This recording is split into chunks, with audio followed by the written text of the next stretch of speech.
Buonasera e benvenuti nel mio canale. Oggi voglio raccontarvi 3 casi di cronaca nera italiani. Ma prima di iniziare vi invito a iscrivervi al mio canale e attivare la campanella. Detto questo, iniziamo subito. Angelina Zambieri nacque il 28 dicembre 1898 a Visome di Belluno, in una famiglia umile. Originari di Polentes, frazione vicino al comune di Limana, trasferitesi lì in cerca di lavoro. Il lavoro però scarseggiava e la famiglia aveva difficoltà nel mantenersi. Alcuni parenti in Francia, per alleggerirli economicamente, si offrono di ospitare e far studiare una delle loro figlie. La famiglia Zambieri ha 3 figlie femmine e la scelta cadde su Angelina, di 6 anni. Angelina si trasferì in Francia dai parenti e frequentò la scuola, ottenendo ottimi voti. All'età di 12 anni tornò dalla sua famiglia, ma nel frattempo la situazione economica era ancora più difficile di prima.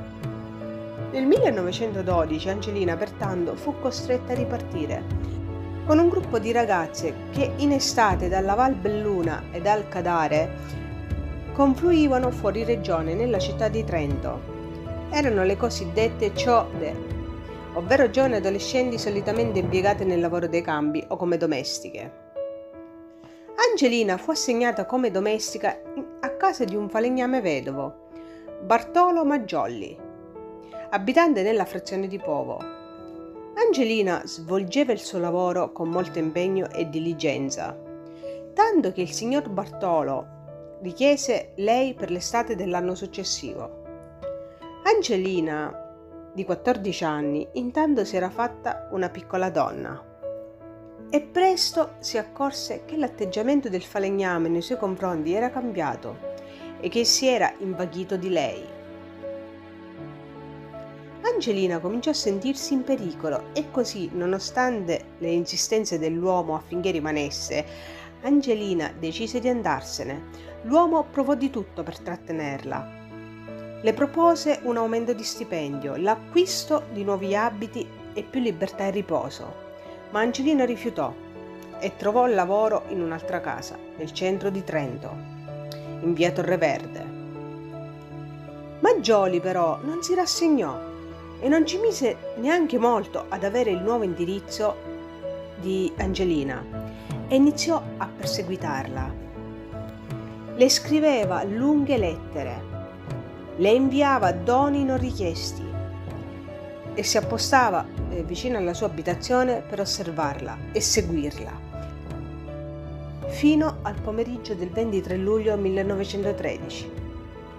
Mentre Angelina si era recata al fiume Adige per lavare il bucato, il falegname riuscì ad avvicinarla per chiederle di tornare a lavorare per lui a Povo.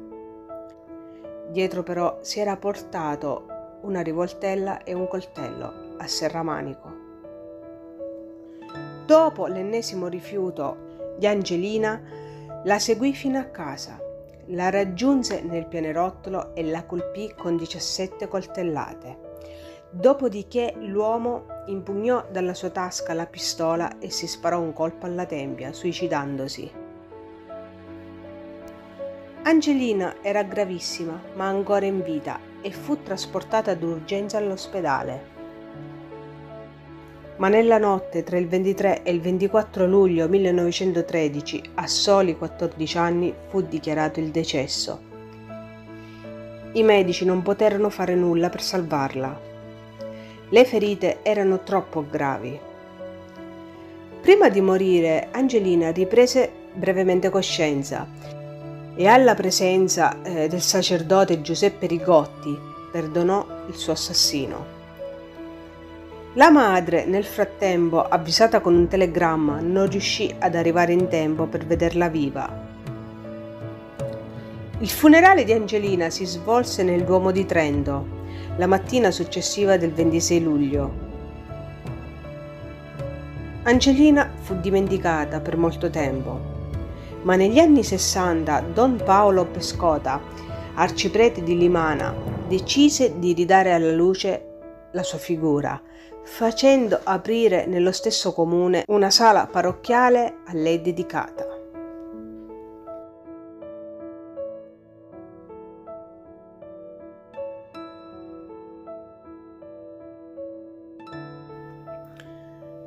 Graziella Recupero nel 1956 è una studentessa di 19 anni che vive in provincia di Messina, a Barcellona Pozzo di Gotto. Non ho trovato molto sulla sua infanzia, ma credo non sia stata facile, anche perché è cresciuta negli anni della Seconda Guerra Mondiale. Lui da piccola aveva rischiato la vita a causa di una malattia, che a detta della famiglia si salvò per le preghiere della madre a Sant'Antonio da Padova. Per la sua famiglia e i suoi fratelli Pino ed Elio, Graziella era una meravigliosa creatura, considerata un fiore delicato e perciò molto protetta. Graziella, da quando era piccola, per riconoscenza si recava tutte le domeniche presso il convento del quartiere dove risiedeva, per ascoltare la Santa Messa. E come era di uso all'epoca, accompagnata da un membro della famiglia. Anche perché a quei tempi chi usciva e si divertiva al di fuori della famiglia era considerata una poco di buono. Graziella aveva una vita semplice e felice. Si divideva le giornate tra lo studio, le faccende domestiche e quando aveva il tempo libero con la sua migliore amica. Ma da qualche tempo Graziella era stata notata da un suo coetaneo di nome Carmelo, di cui non ho trovato il cognome, che si innamora di lei, anzi si ossessiona di lei. Viene descritto come un tipo egocentrico che amava le poesie e le canzoni, tanto da essere soprannominato Canta la notte, perché preferiva cantare e scrivere poesie al sonno. Ma ad alcuni invece era considerato un debole, con problemi di stabilità emotiva. Carmelo si ossessiona di Graziella e comincia a farle delle avance, che Graziella rifiutava ogni volta. Ma più passa il tempo e più Carmelo non accetta di essere rifiutato e diventa sempre più insistente nei confronti di Graziella. Più Graziella lo rifiutava e più lui intensificava le sue azioni, diventate persecutorie. Tant'è che Graziella cominciò a sentirsi braccata e aveva molta paura. Nel pomeriggio caldo e afoso del 26 giugno 1956, Carmelo torna all'attacco. Ci riprova con Graziella, ma per l'ennesima volta viene rifiutato. Carmelo però, di fronte al rifiuto, e con uno stato di agitazione esce un coltello e colpì Graziella. Graziella tentò di fuggire cercando aiuto e riparo in una casa vicina, ma Carmelo la raggiunse e la colpì ancora e ancora fino ad ucciderla. Carmelo, nonostante il brutale delitto che sconvolse tutta la cittadina, fu giustificato dal fatto che fosse un impazzito per amore. Graziella fu dimenticata. La vicenda venne lasciata scivolare nell'oblio. La famiglia di Graziella si allontanò dal posto per ridare ai figli un po' di serenità. Da allora di Graziella non si parlò per moltissimi anni, fino a quando due scrittori scrissero il libro Una rosa bianca per ricordare e dare una seconda vita a Graziella Recupero, affinché tutti conoscessero la triste vicenda che portò alla sua morte. Graziella aveva tutta la vita avanti a sé e sognava una vita tranquilla e felice. Un grande amore, una famiglia tutta sua e dei figli.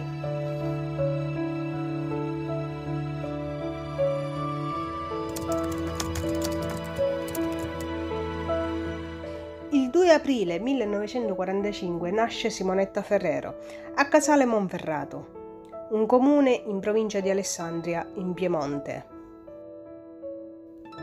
La sua era una famiglia benestante e cattolica e da un paio d'anni vivevano a Milano.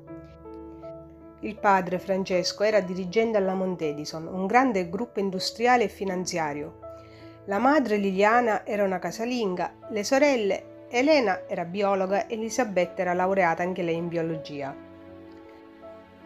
E aveva anche uno zio, Monsignore, Carlo Ferrero. Vivevano tutti in un appartamento in via Osoppo. Simonetta, 26 anni, era una brava ragazza, riservata e con la testa sulle spalle. Non aveva ancora un fidanzato e nessun corteggiatore che gli ronzava intorno. Nel 1969 si era laureata in scienze politiche all'Università Cattolica di Milano e con l'aiuto di suo padre era entrata a lavorare alla Montedison, alla direzione dell'ufficio del personale. La sua era una vita tranquilla, fatta di famiglia e lavoro, e nel suo tempo libero faceva volontariato presso le Dame di San Vincenzo o alla Croce Rossa. Sabato 21 luglio 1971, a Milano faceva un gran caldo, la città si stava svuotando. La famiglia Ferrero si prepara per partire per le vacanze, con meta in Corsica. Quella mattina Simonetta esce di casa per fare gli ultimi acquisti prima della partenza. Andò a cambiare le lire in franchi, poi si recò in una tappezzeria, in Corso Vercelli, poi in un negozio di estetica. Proseguì verso una libreria dove acquistò un dizionario tascabile. Poi si recò in via Carducci, in una profumeria, verso le 11:30 e infine si recò all'Università di Cattolica. Ancora oggi non si sa perché Simonetta si sia recata lì. Le ipotesi più plausibili sono che Simonetta o doveva andare in bagno oppure doveva incontrarsi con qualcuno. I genitori di Simonetta, non vedendola rientrare all'ora prestabilita, vanno nel panico e ore dopo ne denunciano la scomparsa. 2 giorni dopo, la mattina di lunedì 16 luglio, un giovane seminarista di 21 anni, Mario Toso, originario di Padova, frequentante filosofia nell'Ateneo Cattolico, entrò molto presto all'Università Cattolica per assistere alla messa delle 8. Finita la messa decise di salire al primo piano percorrendo la scala G per vedere se vi fossero delle comunicazioni per lui in bacheca. Attraversando il corridoio la sua attenzione fu richiamata da un rumore incessante di acqua di rubinetto provenire dai bagni delle donne. Pensando che qualcuno lo avesse sbadatamente lasciato aperto, aprì la porta e si trovò davanti una scena terribile. Il corpo di una giovane donna riverso a terra sul fianco destro e immerso in una pozza di sangue. In preda al panico scende di corsa dal custode e chiamano la polizia. La polizia arriva subito, anche per evitare di far inquinare la scena del crimine dagli studenti. Il cadavere ritrovato è proprio quello di Simonetta Ferrero, la ragazza scomparsa 2 giorni prima. Simonetta era riversa a terra, sul fianco destro, al centro della stanza, immersa in una pozza di sangue. C'era sangue ovunque, sulle pareti, sulla maniglia e sulla porta. Una grande impronta insanguinata. Il corpo di Simonetta è completamente sfigurato da un numero imprecisato di ferite d'arma da taglio.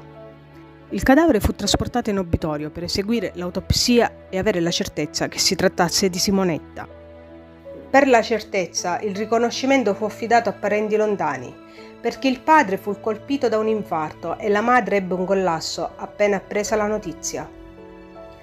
Nel rapporto del medico legale che effettuò l'autopsia risultò che Simonetta fu colpita da 33 colpi di arma da taglio affilata. 7 colpi furono mortali. Aveva ferite alle mani che suggerivano un tentativo disperato di difesa. Il corpo era vestito e privo di segni di violenza sessuale. La furia che il suo assassino gli aveva riservato era qualcosa che mai prima da allora si era presentato agli occhi degli inquirenti. Perché tutto questo accanimento? Per un rifiuto di Simonetta? Simonetta conosceva l'assassino. E l'assassino aveva premeditato l'omicidio? Tante sono le domande su questo caso e tanti gli indizi, ma i mezzi e l'inesperienza degli inquirenti non aiutarono a chiudere il caso. Il primo sospettato del caso fu proprio Mario Toso.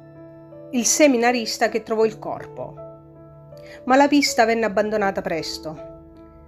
Poco prima della scomparsa, la commessa delle profumerie si ricordò di aver notato una Fiat 500 accostata nel marciapiede di fronte, ma non seppe dire se la ragazza salì su quell'auto o proseguì a piedi.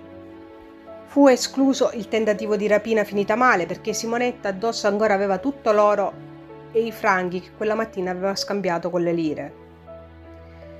Successivamente fu ipotizzato come possibile movente la mancata assunzione di qualche laureato alla Mount Edison, ma anche questa pista fu scartata in seguito. Il 29 luglio, nella chiesa di San Protaso a Piazzale Brescia, si svolsero i funerali di Simonetta, celebrati dallo zio Carlo Ferrero. Le indagini però non si fermarono e si allargarono alla provincia, seguendo una segnalazione di 2 uomini che importunavano delle ragazze all'università. Ma anche questa pista non portò a nulla. Il 2 agosto gli inquirenti conclusero che l'assassino aveva tutto il tempo necessario per cambiarsi d'abito, lavarsi dal sangue e lasciare l'università a quell'ora deserta. Le indagini sulla vita di Simonetta non trovarono nulla di particolare. La ragazza non aveva fidanzati. La sua vita era lavoro e casa. Nel 1994 il prefetto di Milano, Achille Serra, ricevette una lettera anonima scritta da una donna che sosteneva che nel 1974, 3 anni dopo l'omicidio, una sua amica venne molestata da un religioso della Cattolica, che all'epoca lavorava all'università, e che venne licenziato perché aveva importunato alcune ragazze, ma anche questa pista non portò a nulla.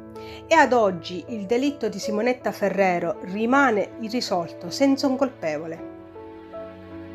Il video finisce qui, spero che questa tipologia di video più casi insieme vi sia piaciuta. Presto tante novità sul canale, vi invito a iscrivervi di nuovo e ad attivare la campanella e se il video vi è piaciuto di lasciare un like. Detto questo io vi saluto, alla prossima!